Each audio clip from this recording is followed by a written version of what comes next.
Thank you for spending a little time with this story. In this journey, a forgotten world is listed as empty, but one human engineer finds a child's handprint where no life is supposed to remain. Please like, comment, subscribe, and share if this story speaks to you. Now, take a slow breath and step with Caleb Reed into the ruins of Morrow. The galaxy called them defective. Earth called them survivors. Caleb Reed first understood that Morrow was not dead when he saw the handprint. It was pressed into a thin gray film on the inside of a cracked service window, low enough for a child to have made it. The print was small, with 4 fingers spread wide, and the palm had dragged slightly downward, as if the person had been weak when they touched the glass. The survey map on Caleb's wrist still marked the district as empty. It showed no residents, no heat sources, no active shelters, only failed factories, poisoned soil, and old pipes breathing faint white vapor into the morning haze. Caleb stood still inside his field suit and let the suit sensors finish their sweep. Morrow's air was not air in any human sense.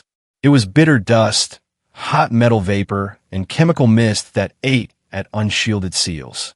The horizon was flat and brown, broken by dead smokestacks and the ribs of collapsed storage towers. Above him, the sky had the dull color of old steel. He had been sent by Earth as a restoration engineer, not as a soldier and not as a diplomat. His job was to walk into broken places, measure what had killed them, and decide whether anything living could be brought back. He had worked flooded cities, burned coastlines, old battle zones, and mining valleys where the ground itself could poison a man through his boots. Morrow was supposed to be another survey, a hard one, but still a survey. Kestrel Mining had abandoned the planet years earlier after an industrial spill that the Galactic Council records called severe but contained.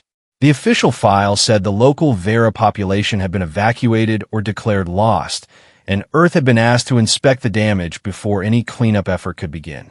Caleb had expected ruins. He had not expected a child's handprint inside a sealed station. He raised his wrist and checked the nearest structure. The handprint was on the lower service level of an old air processing plant. The plant should have been cold and silent. Yet the wall beside him hummed with a faint pressure change, so soft that a nervous worker might have missed it. Caleb did not miss it. He crouched near a pipe joint and wiped the ash away with the back of his glove. Someone had patched the pipe within the last few weeks, using strips of heat foil, resin, and braided fiber wrapped carefully around the crack. Someone was trying to keep something breathing. Caleb spoke into his suit recorder, keeping his voice calm.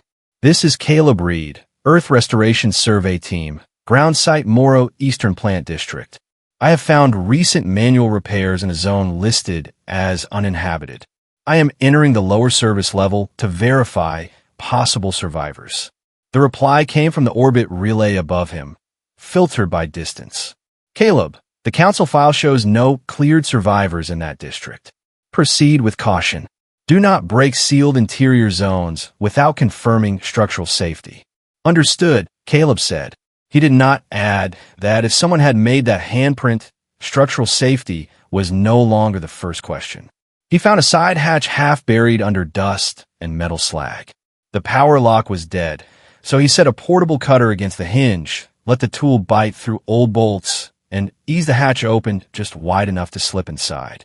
The sound hit him first. It was not machinery. It was tapping. 3 weak knocks came from below, then silence. 3 more followed, slower than before. Caleb turned his lamp down the service stairwell. The beam caught drifting dust, corroded railings, and a narrow path where grime had been disturbed by many feet. Some tracks were long and narrow. Some were small. He went down.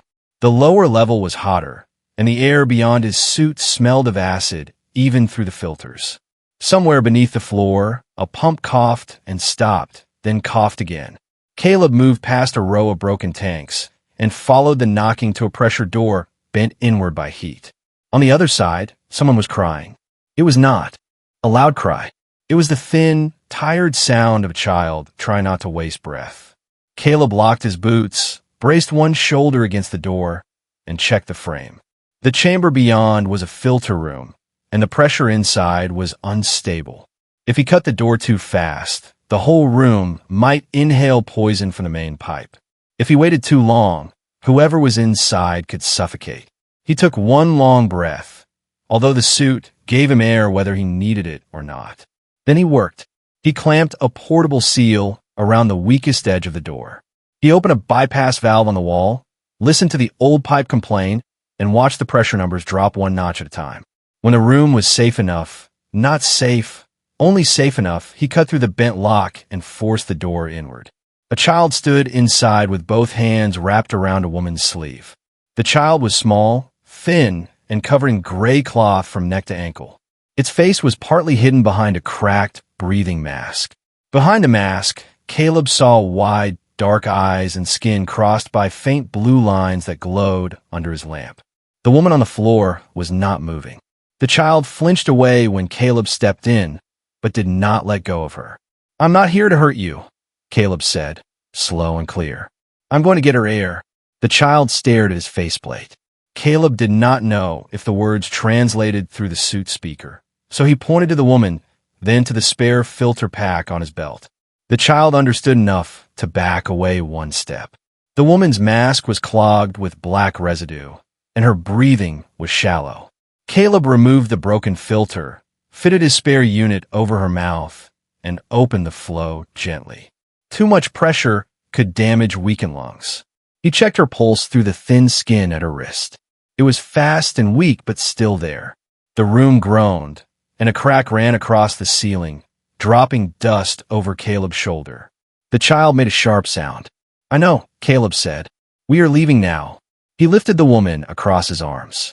She was lighter than he expected, all bone and worn muscle under layered cloth. The child grabbed a strap on Caleb's suit and followed so close that its mask tapped against his leg. The pressure door screamed behind them as the filter room collapsed inward. Caleb moved fast, but not wildly. Fast was useful. Panic wasted time. He counted the turns, stepped around a broken pipe, kept the woman high enough that her mask did not drag, and guided the child back to the service stairwell. Twice the child stumbled.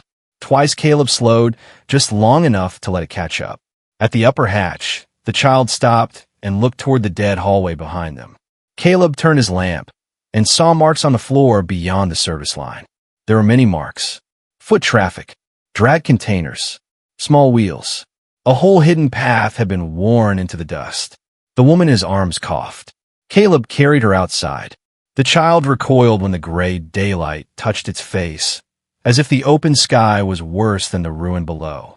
Caleb set the woman down in the shade of a fallen wall, checked the seal on her mask, and pulled a water packet from his kit. The child's hand shot out, not to take the water, but to block him. "Not sky water," it said through the mask. The translator caught the words in a small, shaking voice. "Sky water burns." "This is from my pack," Caleb said. "Clean. Seal." He drank a few drops first, then offered it again.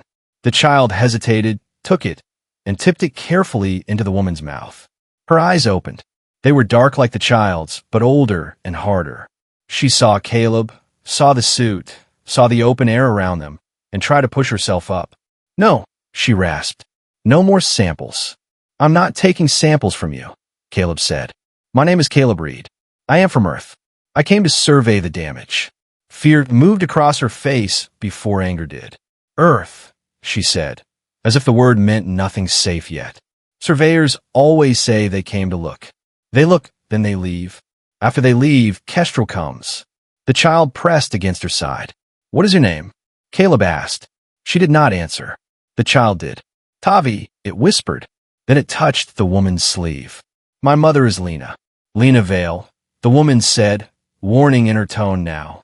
She held Tavi with one arm and watched Caleb as if his stillness itself might be a trick. "If you are from Earth, go back to your ship. Tell them there is nothing here."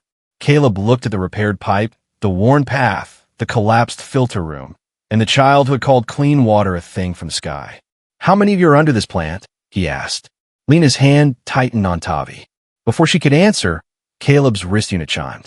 The survey relay had finished reading the emergency scan he had sent from the filter room. A comm system voice spoke through his suit. "Possible biological population detected. Relocation restriction active. Transfer, shelter lift, or off-world medical removal prohibited pending council stability review. Caleb stared at the words on his wrist. Morrow was listed as empty, yet the system had a relocation ban ready for the people living under it. Lena watched him understand. They know, she said. Caleb lowered his wrist. Yes, he said. They know. A thin wind moved ash across the ground. Tavi looked up at the sky and hid behind Lena's arm. Caleb looked back at the service hatch. Take me to the others, he said. Lena gave a tired laugh with no humor in it. Why? So you can count us. No, Caleb said, so I can see who needs air first. That was the first time Lena did not look away from him. The settlement below the plant was larger than Caleb expected and worse than any report had prepared him for. Lena led him through a maintenance shaft that dropped into old worker tunnels. Tavi walked behind them with one hand on the wall, as if every turn had been memorized by touch. The deeper they went, the warmer the air became. Caleb's sensors warned him of low oxygen, heavy vapor, and several compounds that should never have been near a living lung. Then the tunnel opened into a buried loading hall. People lived there. Dozens stood or sat in the dim light. Then more appeared as Caleb's eyes adjusted. Families had built shelters from broken panels and factory cloth. Lamps made from scavenged power cells hung low over sleeping mats. Water ran through thin tubes into metal bowls. Along one wall, pale fungus grew in trays under filtered light, its caps trembling in the movement of bad air. Children watched Caleb from behind door frames. Most wore masks. Some had faces partly covered by cloth, even inside the shelter. Their skin carried the same faint blue markings Caleb had seen on Tavi, lines like quiet lightning beneath the surface. Older Veyra moved slowly, their joints swollen, their breath measured through patched filters. No one screamed when Caleb entered. That was worse, because they had learned not to waste strength on fear. A man near the water tubes reached for a tool that could have been a wrench or a weapon. Lena raised one hand, and he stopped, but he did not put down. He pulled me out, Lena said. And Tavi. That did not make the room trust Caleb. It only made them look harder. Caleb removed the emergency repair kit from his shoulder and set it on the floor between his boots, open where everyone could see it. Your filter plant is failing, he said. I can slow that down. I need to see the intake, the pressure pump, and anyone who is having trouble breathing. A few people glanced at Lena. She frowned. You do not want our names? She asked. Later, if you want to give them. You do not want blood? No. Images? No. That answer moved through the room in silence. Caleb could feel it changing nothing quickly, but something slowly. An old Veyra stepped out from behind a hanging cloth. He was tall even with his back bent, and his face was uncovered.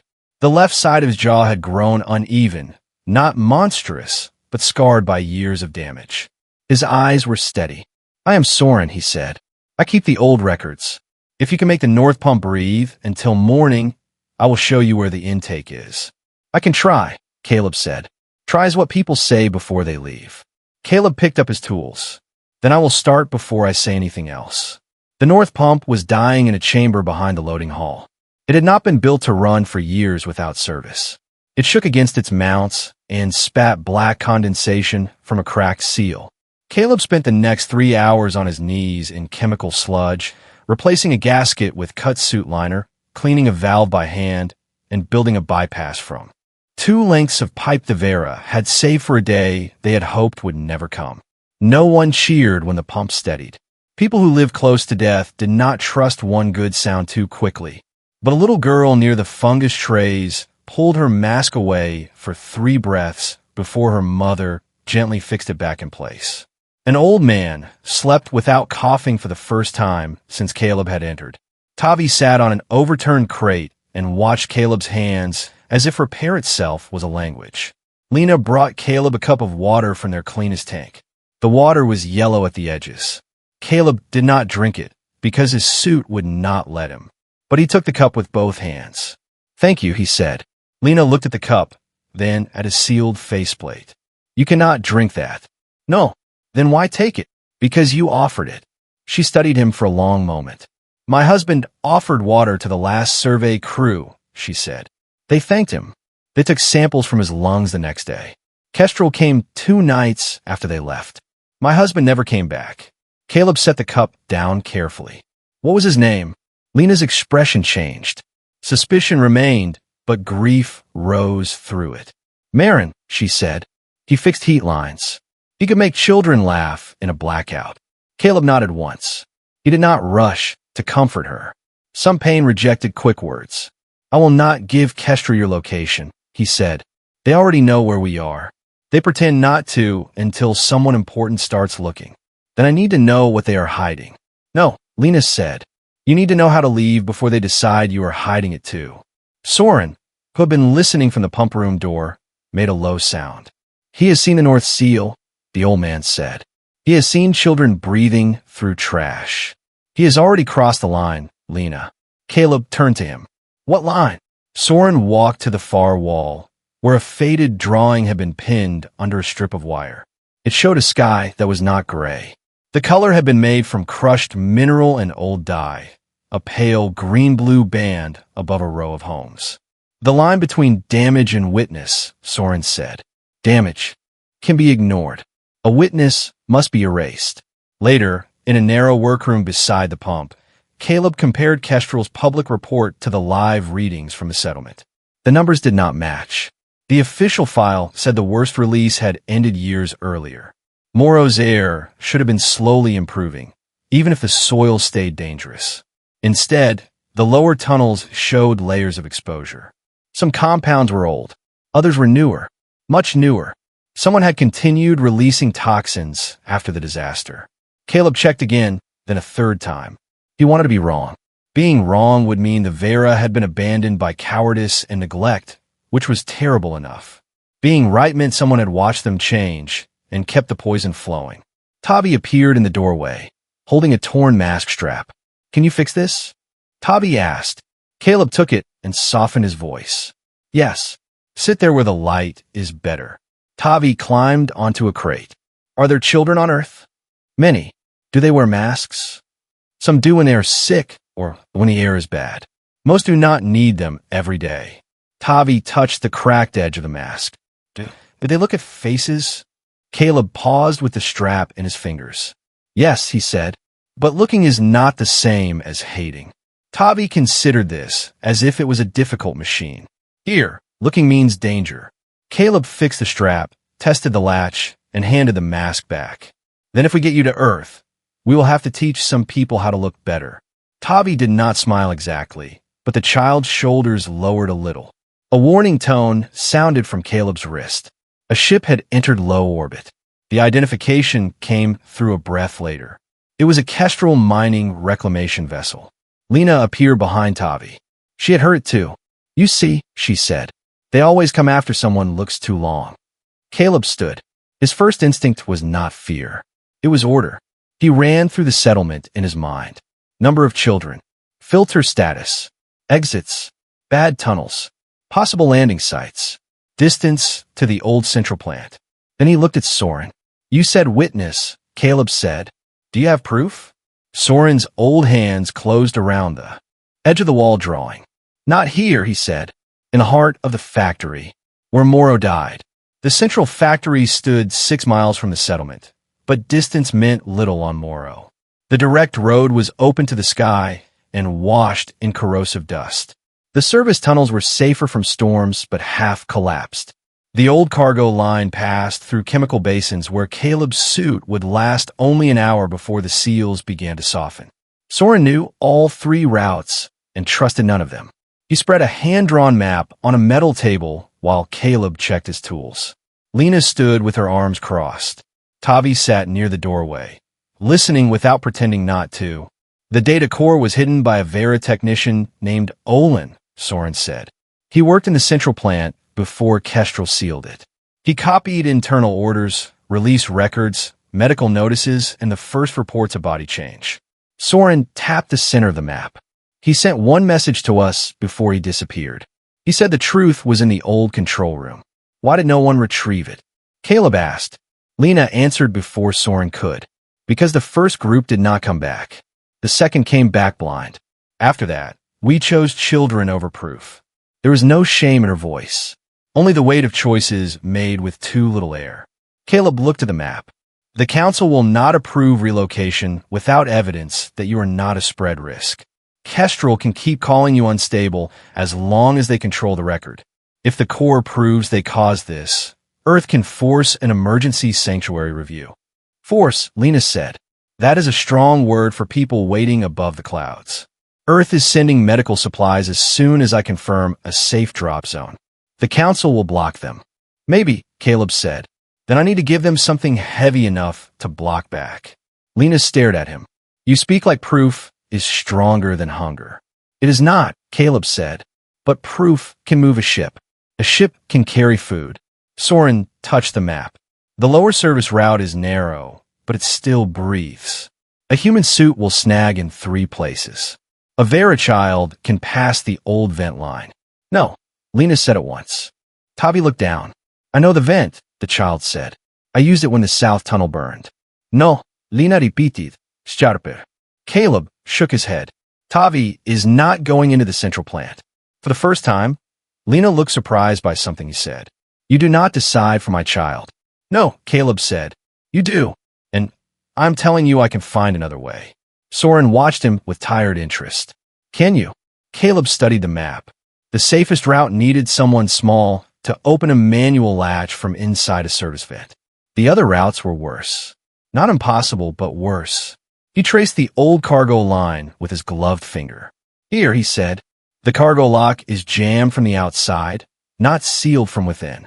If I cut the counterweight and shift the door, we can squeeze through. It will take longer. Longer means more exposure, Soren said. Then we move lighter. Only the people needed. Lena did not relax, but something in her eyes changed. Caleb had not chosen the easiest path with her child as the cost. They left before the Kestrel vessel completed its second orbit. Caleb, Lena, Soren, and 2 Veyra volunteers moved through the service tunnels with packs of filters and 1 compact extraction unit. Tavi stayed behind after a hard, quiet argument with Lena. The child did not cry. That made Lena's face tighten more than tears would have. The tunnels narrowed quickly, forcing Caleb to turn sideways in several places. Acid condensation dripped from the ceiling and hissed on his shoulder plates. Lena moved ahead with a lamp in one hand and a short cutting hook in the other. She did not walk like someone waiting to be rescued. She walked like someone who had kept people alive in the dark for years. At the first pressure gate, the wheel refused to turn. Caleb locked a wrench onto it, and the metal groaned but held. Step back, he said. He opened his tool case, set a small heat strip along the axle, and warmed the corrosion just enough to break its grip. Too much heat would crack the seal. Too little would waste time. He counted under his breath, shut the strip off, then turned the wheel with steady pressure. The gate opened with a tired cough. One of the Veyra volunteers looked at him. You do not hurry when things are bad. Hurry is not the same as moving fast, Caleb said. Hurry makes hands stupid. Lena heard that and almost smiled. They reached the cargo lock after 2 hard hours. The old door had dropped half a foot into its frame. Caleb cut the counterweight cables while Lena and the others braced the door with pipe sections. When the last cable snapped, the door shifted. Dust rolled over them. Caleb's sensor flashed red for a breath, then cleared. Beyond the lock lay the central plant. It was huge, dark, and still alive in the worst way. Machines clicked somewhere inside the walls. Chemical basins glowed faintly under cracked covers. The air was thicker than outside, full of compounds that had been trapped and recycled until they became their own weather. Soren led them toward the control room. Halfway there, Lena stopped. Behind a cracked observation window was a row of small rooms. Old bedding lay inside. So did broken masks, medical straps, and a child's carved toy made from pipe insulation. Lena placed one hand on the glass. This was not a treatment ward, she said. Caleb looked at the straps, the wall monitors, and the drain channels built into the floor. No, he said. It was an observation ward. The words were plain, but they landed like a blow. Soren bowed his head. They watched us change. Caleb's jaw tightened inside the helmet. Anger was useful only if it sharpened action. We keep moving, he said. We take the core. Then everyone sees. The control room door was sealed by an old Kestrel lock. Soren entered the first half of a code from memory. The panel blinked and failed. He tried again. Nothing. Caleb removed the panel cover and studied the wiring. The backup power was weak, but present. He rerouted the current through a manual line, held 2 contacts steady with a clamp, and nodded to Soren. Again. This time the door opened. The data core sat under the main console, wrapped in heat cloth and marked with 3 Veyra symbols that Caleb did not know. Soren knelt with a sound that might have been pain or prayer. Lena kept watch at the door. Caleb connected the extraction unit. The first data, block loaded, then the second. Internal release orders appeared on his wrist display. Kestrel had recorded exposure changes in the Veyra population. They had adjusted output. They had noted lung adaptation, skin response, bone change, and reproductive risk. They had known, and they had continued. Lena read the translation over his shoulder. Her face went still. Marin said the air changed after the first sickness, she whispered. He said the smell was different. I told him he was tired. He was right, Caleb said. A deep pulse rolled through the floor. Then another. The plant lights flickered awake in a long, sick line. Caleb's wrist warned him that a remote command had activated old systems throughout the district. Kestrel was taking control of the plant. A voice came through the damaged public speakers, warped by static but understandable. It said the area had been classified as an unstable contamination zone. It said reclamation would begin to protect public safety. It said all unauthorized biological material will be neutralized. Lena looked at Caleb. Unauthorized biological material, she said. That is us. Caleb pulled the core free. Not if Earth gets you first. By the time they returned to the settlement, the lower tunnels were shaking. The Kestrel vessel had moved into a lower orbit. Drones swept over the plant district in slow patterns. They were not firing yet. They were mapping heat, vents, exits, and movement. Caleb sent the first data packet to Earth as soon as the settlement antenna could hold a signal. The transfer took too long. Every second felt like a borrowed breath. Earth answered with speed that made Soren close his eyes. A human medical rescue ship, Mercy Dawn, was already moving toward Morrow. Earth had filed an emergency sanctuary claim for the Veyra and requested immediate permission to evacuate civilians from an active industrial hazard. Then the Galactic Council lock came down. The message reached Caleb through 3 channels at once. It was polite, formal, and deadly. The Veyra remained under biological movement restriction until a full stability review could be completed. No off-world transport was approved. No surface. Extraction was allowed. All aid was to be limited to remote drops after contamination screening. Remote drops would not reach the settlement before the North Pump died, and a review would take months. The Veyra had hours if Kestrel kept waking the plant. Lena stood beside Caleb while the message played. Around them, people listened without surprise. The sound of the council voice seemed to drain the room of heat. They did not say, "Kill us," Lena said. "No," Caleb said. "They never do." The North Pump coughed hard. Lights flickered. A child began crying near the water tubes. Caleb looked at the people in the loading hall. He saw cloth-covered faces, tired hands, children pressed into parents' sides, and Soren holding the data core against his chest like something alive. Then he called Mercy Dawn directly. The captain's voice came back through static. Her name was Mara Voss, commander of the Earth rescue ship. "Caleb, Council Traffic Control has denied our landing path. We can hold orbit for now, but Kestrel is claiming active reclamation rights. Tell me what you need." "A landing window at the Old West pad," Caleb said. "The one outside the central plant line.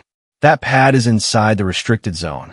It is also the only place I can get them above ground before the tunnels cook." A pause followed. Caleb could hear the bridge noise behind Mara, clipped voices and warning tones. "How many civilians?" she asked. Caleb looked at Lena. She answered. 112, Lena said. 17 children. 9 who cannot walk without help. Caleb repeated the numbers. Mara did not waste time with a speech. "Get them to the pad," she said. "I will argue with the council after I have people on my deck." Caleb closed the channel. Lena looked at him as if she had heard something she could not place.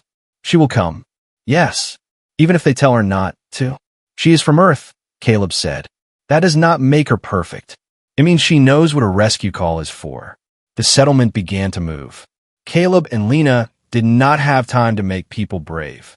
They gave them tasks instead, because tasks could carry fear when hope was too heavy. Lena organized the children into groups of 4. Older Veyra took the weakest by shoulder straps and handcarts. Soren sealed the data core inside a padded case and tied it across his chest. Caleb marked the route on every working wrist slate they had. He chose the West Service path, not because it was safe, but because it had the fewest places where a crowd could be trapped. Above them, the plant continued waking. Heat rose through the floor. Air grew sour. The fungus trays shivered as the ventilation flow reversed for a moment, then steadied under the patch Caleb had built. It would not hold long. Tavi found Caleb near the main gate. You said Earth children look at faces, the child said. Caleb checked the seal on Tavi's mask. Yes. If they look at mine, will they see Kestrel? The question was so quiet that for a moment Caleb did not answer. He knelt, bringing his helmet level with Tavi's eyes. No, he said. They will see you. If they are confused, someone will teach them better. Who? I will start. Your mother will do better than me. Tavi looked toward Lena, who was tying a strap around a sick old woman's seat. She is scared of the sky, Tavi said. Most brave people are scared of something. They just keep moving with it. The first tremor hit before Tavi could answer. A pipe burst near the rear wall. Hot vapor sprayed over the loading hall. Caleb shouted for everyone to move, then ran toward the break. 2 Veyra were already dragging children away from the spray. Caleb clamped the pipe, burned his glove seal against the edge, and forced the breach closed with a compression band. The band held. Barely. Now Caleb said, "We go now." The Veyra left the only shelter many of them had ever known. Some walked with their heads down, as if the ceiling might punish them for leaving it. Some touched the tunnel walls as they passed. One old woman pressed her forehead to a support beam for one breath before her grandson pulled her onward. Lena did not cry. She carried a child who was not hers and kept turning to count the line. Caleb moved at the front until the first intersection, then dropped back and forth along the column. He checked filters, tightened straps, lifted carts over broken rails, and kept the route changing as the air changed. He did not speak unless the words helped. Left tunnel.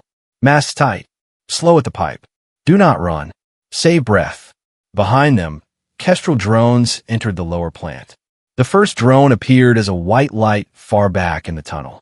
It moved without urgency. That made it worse. It did not need courage.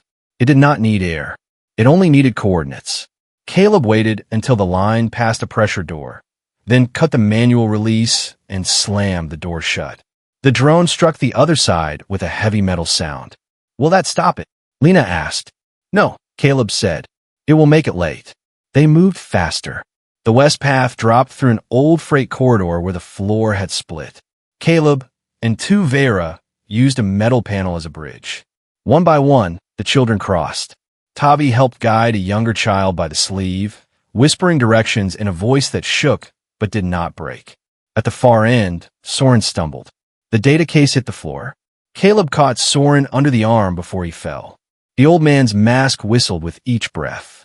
Leave me a filter and go, Soren said. No, the core matters. So do you. I am old enough to know when that is not true. Caleb tightened Soren's mask seal. Then you are old enough to know I'm not arguing. Lena appeared on Soren's other side and took his weight without a word. Together, they moved him forward. The route opened into a maintenance hall below the west pad. A ladder rose toward the surface through a round access shaft. Caleb looked up and saw gray light. Real sky, poison but open. Then a section of tunnel collapsed behind them. The sound hit like a giant door slamming underground. Dust rolled over the line. People coughed. Someone screamed Tavi's name. Caleb turned. Lena had gone pale. Tavi and 3 younger children were on the wrong side of the collapse. They were not far away, but they were cut off by fallen pipe, broken concrete, and a spreading cloud of hot vapor. The data core was with Soren near the ladder. The main group was almost at the surface. Mercy Dawn was descending. Kestrel drones were cutting through the pressure door behind them. Every choice had teeth. Lena took one step toward the collapse. Caleb caught her arm. "Get the group to the pad," he said. "My child is back there." "I know." "Then move." "Lena, listen to me. If you go, the group loses you. If Soren goes, we lose the core. If I go, I can cut through the service side and bring them out by the vent stack. Your suit is already damaged. It will hold long enough." They both knew that was not a promise. It was a decision. Caleb took the data case from Soren and put it in Lena's hands. "You carry this," he said. "You get them to Mercy Dawn." Lena stared at the case, then at him. This was the moment trust stopped being a feeling and became a weight she had to carry. "Bring my child," she said. "I will. Do not say that if it is only comfort." Caleb looked through the dust toward the trapped tunnel. "I am saying it as a job." Then he went back. The service side was worse than the map showed. The heat had warped the ladder rungs. The air shimmered with chemical vapor. Caleb's suit warned him that the outer seal on his right arm was weakening. He ignored everything that did not need action. He found a vent stack by sound. Tavi was tapping on the inside with something metal. 3 knocks, then 3 more. The same pattern from the filter room. "Tavi," Caleb called. "Can you hear me?" "Yes," came the child's small voice. "The little ones are scared. Tell them I'm opening the stack. Tell them masks tight and eyes closed when I say." "Are you scared?" Caleb set the cutter against the vent bolts. "Yes, but I know what to do next." He cut the first bolt, then the second. The third broke loose and tore a strip across his forearm seal. Pain burned cold first, then hot. His suit flooded the sleeve with emergency foam, but not fast enough. A thin line of Morrow's air touched his skin. Caleb's stomach turned. His vision sharpened too much. He kept cutting. The vent cover fell inward. Tavi pushed the youngest child toward him. Caleb lifted the child out, then the next, then the third. Tavi came last, coughing hard. A Kestrel drone turned the corner behind them. Caleb did not fight it like a soldier. He fought it like an engineer in a place that wanted to kill machines too. He kicked open a drain valve and cut the heat warning line beside it. The drone sensors locked on the sudden vapor plume. Caleb pushed the children behind a support column and threw a cracked filter cartridge into the vapor. The drone fired a restraint net into the steam and caught nothing but hot metal. Caleb led the children through a side passage as the drone's lens clouded over. By the time they reached the ladder, Caleb's arm had gone numb. His breath felt wrong even inside the helmet. The suit kept asking him to stop and seal the breach properly. He did not stop. The west pad lay under a storm the color of rust. Mercy Dawn hovered low above it, a broad human rescue ship with landing lights cutting through the poison haze. The ship's ramp was down. Veyra were climbing aboard with help from Earth medics in sealed gear. Lena stood near the ramp with the data case clutched against her chest, searching the smoke. Tavi saw her and ran. Lena dropped to her knees and caught the child so hard they both nearly fell. Caleb took 3 more steps and his legs failed. For a second he saw the ground close up, gray dust moving like water around his glove. His helmet display blurred. Voices pulled apart into meaningless sound. He felt hands on him, not human hands. Lena was there. So was Tavi. So were 3 Veyra Caleb had seen in the settlement, but never learned by name. Their masks were tight. Their eyes were narrowed against the toxic wind. They lifted him with a rough care born from years of carrying each other through bad air. "Leave the tools," someone said. "No, Tavi answered. He fixes things." Even through pain, Caleb almost laughed. The Veyra carried him toward the ramp. A Kestrel command voice broke over the pad speakers, ordering Mercy Dawn to withdraw from a restricted contamination zone. The voice warned that unauthorized transport would be recorded as a violation of Council biosecurity law. Captain Mara Voss answered from the ship. Her voice carried across the pad, calm and human. "Record this too. Earth rescue vessel Mercy Dawn is receiving civilians from an active lethal hazard. If the Council wants an argument, it can send it to Earth after the children are breathing." The ramp began to close. Caleb saw Lena still gripping the data case. He saw Soren alive behind her. He saw Tavi press one small hand against the inside wall of an Earth ship, as if testing whether rescue was solid. Then the poison in Caleb's blood pulled him down into darkness. When Caleb woke, the first thing he heard was water. Not dripping from a broken pipe. Not hissing through a filter. Real water was moving somewhere beyond a window. He opened his eyes to a white medical room aboard Mercy Dawn. His right arm was wrapped from wrist to shoulder. His throat burned, and a transparent line fed medicine into his veins. For several seconds, he did not know if they had reached Earth or were still in orbit. Then he saw Lena sitting beside the bed. Her mask was in her lap. She still wore a soft filter at her throat, but her face was uncovered. The blue lines under her skin were clearer in clean light. They did not look like damage to Caleb. They looked like a map of everything she had survived. "How long?" Caleb asked.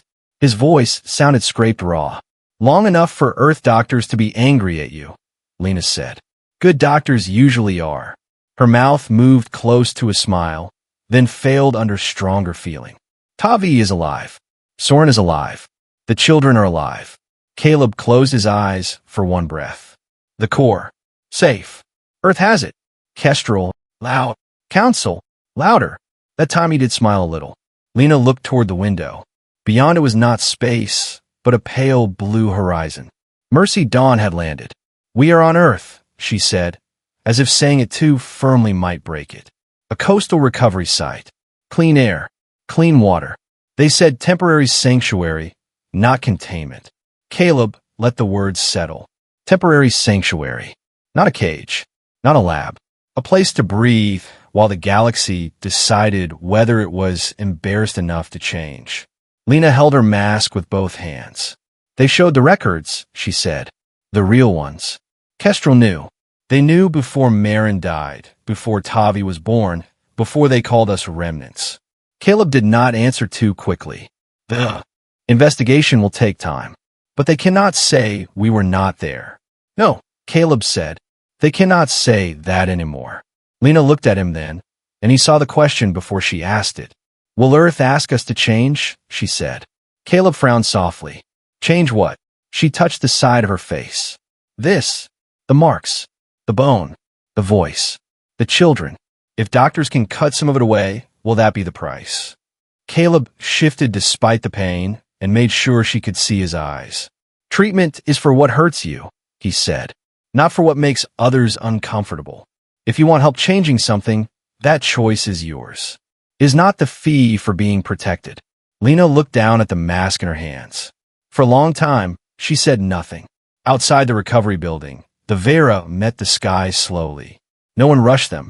Earth doctors and engineers had learned enough from Caleb's reports to keep distance without making a wall of it.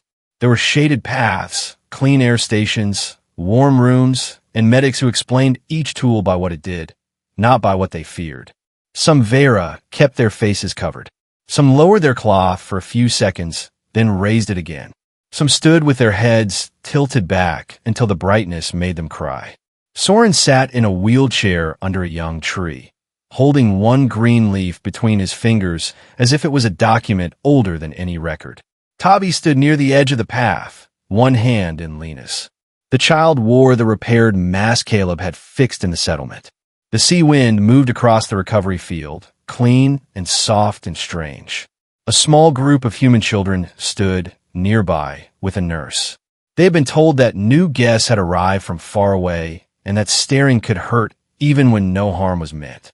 They were trying hard not to stare, which made them look everywhere at once. Tavi noticed and hid behind Lena. Lena's hand tightened, not to force, only to say she was there. Caleb watched from a bench outside the medical wing, wrapped in a recovery coat and too weak to stand for long. A doctor had told him to rest. He had translated that as sit where he could still see. One human child broke from the group. A girl with short brown hair walked toward Tavi, stopped at a careful distance, and held out a leaf.